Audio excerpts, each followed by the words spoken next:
Hello everyone, well, it's time for another Pokemon video.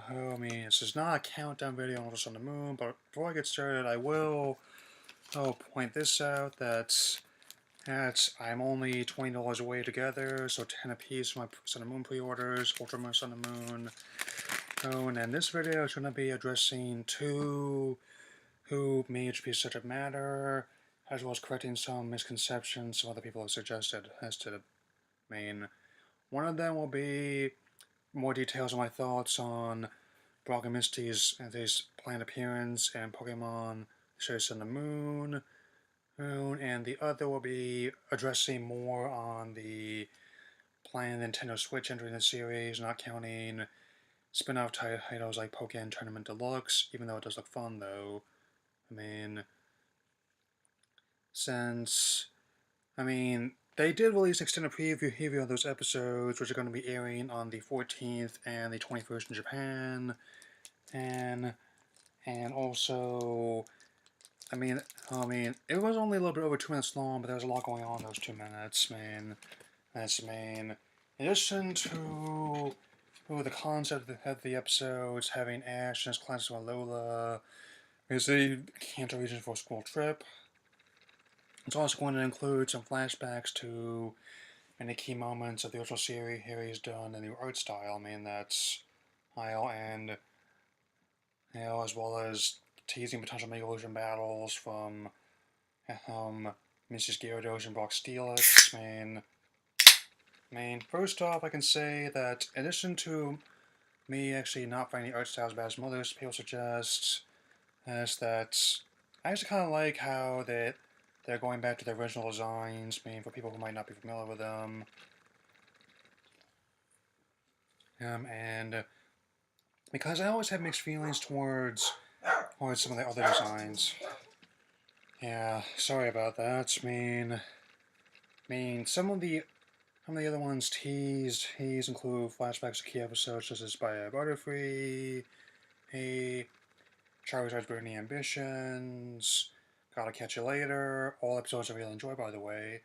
Hey, and also this mini arc involving Ash trying to escort a Larvitar back to its family in nature preserve. I definitely want to get into some of those in the near future.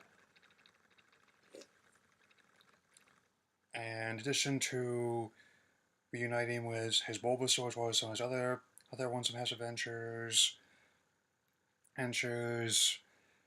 some things have never changed. That Brock is still trying to go after other ladies, much to Misty's chagrin. Of course, his team, Brock, is still trying to muck things up in a quasi-Meow themed Megazord or Jaeger or whatever, And overall, I'm not sure how exactly events will play out, but I think it looked like a whole lot of fun. And as for some detractors, actors who I'm going to be collecting everything referring to as Mitch Connor for the sake of argument here,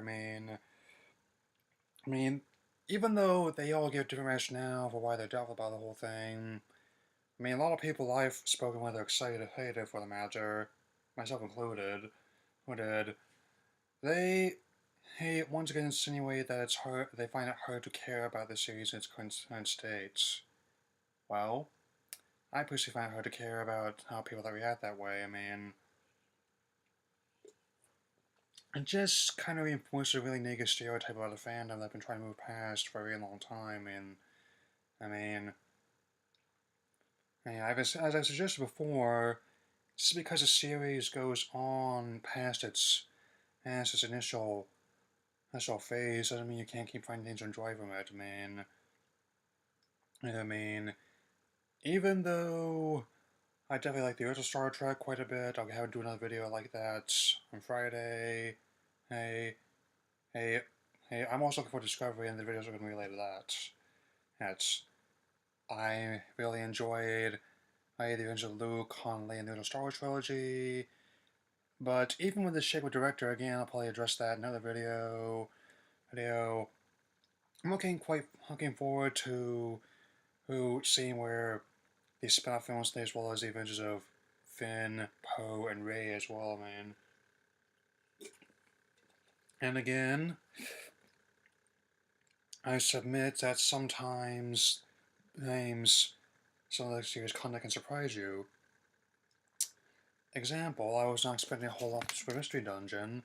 Dungeon that's actually ended up being my favorite Mystery Dungeon game so far that they've done. I mean, I was not expecting a whole lot from episodes like Mimikyu's Disguise or the recent one Brion and Delmise. I never really enjoyed those episodes, to be honest. I mean, and so that's the kind of mindset I'm going to be approaching these with, both as a long-time fan as well as one who's eager to see new content.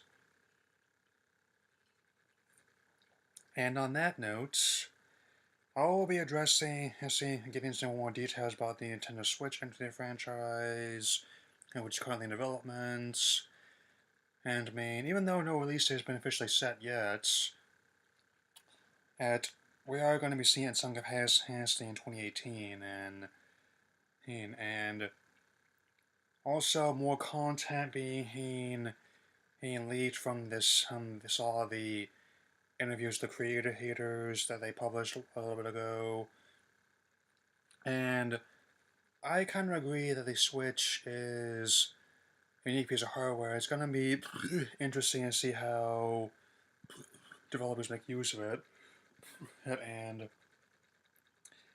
And also, many people claim that the words from Masuda and Sugimori they suggest that they cancel Pokemon Gray, even though they never say anything that even infer that.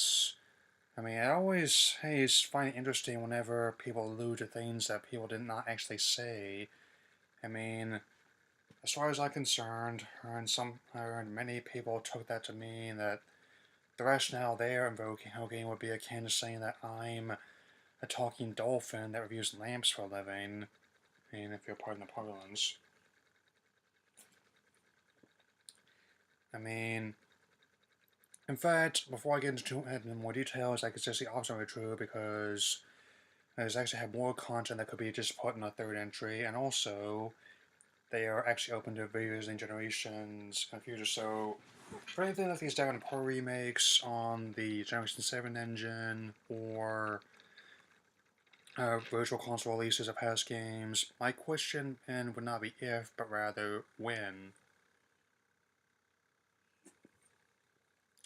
And I still find the idea of what they're going to be doing with Switch intriguing since, since I'm going to be the way I've been approaching all these newer ones is that, like, trying to put myself in the stead of myself as a young man and playing these games for the first time and approaching my experience from that angle. And I think it's going to be the same mindsets once I actually get a Switch into towards playing those, man. And and there are other games I want to play on to be sure. I mean, or both from first party of Nintendo as well as other developers that play both the console, man. Interestingly, which is the subject matter I wanted to address, meanwhile, of course, Junichi Masuda and Kensuke Moimon, other big names of the company are on board. I mean, certainly Kazu Ishihara is often less so, if you believe that. Since he is actually among a few people that actually thought the console would not do well, and is also still approaching the long-term caution, even though it's doing well in the short term. So, for the record, it's a little bit confusing, but somewhat understandable given how, even though I like my Wii U, and I've been playing it quite a bit lately, at least I don't have a Switch yet. Given how much that console underperformed, I can understand why he feels that way. However, I'm also looking for the other side of the coin that even though I'm not gonna making too many guesses about the long term, the fact that not just in the US but also in Japan that's selling so well in the short term is an indicator that's probably gonna be doing well for the rest of the year, if not longer.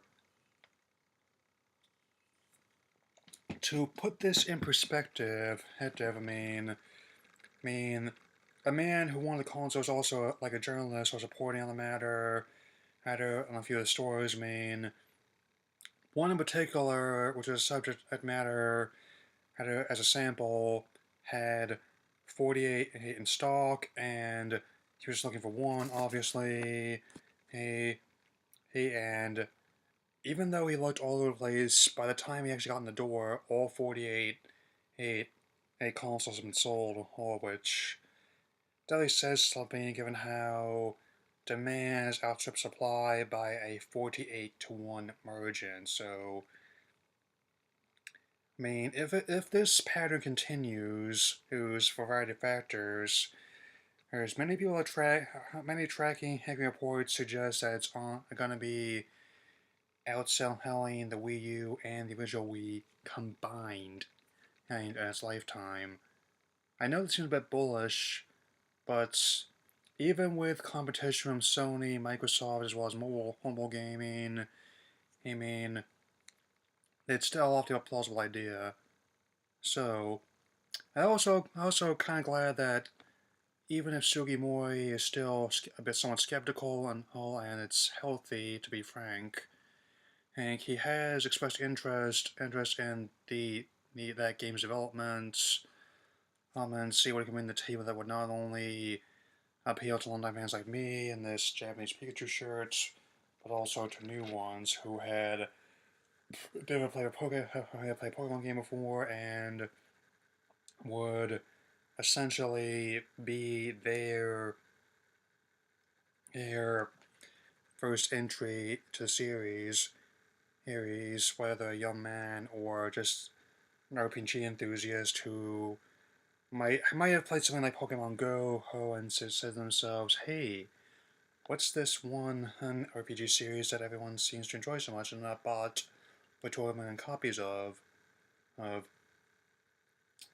And I still feel that's, hey, I'll definitely keep an eye on this scenario. I just thought I would give my take on the scenario while the video actually relatively hot. I mean, that's it's got other videos planned for this month before I go back to school, as well as some afterward. I mean, even though I'm going to be potentially taking classes online, I'm still going to take into account how busy I might be studying, as well as doing things out of town, potentially looking for work.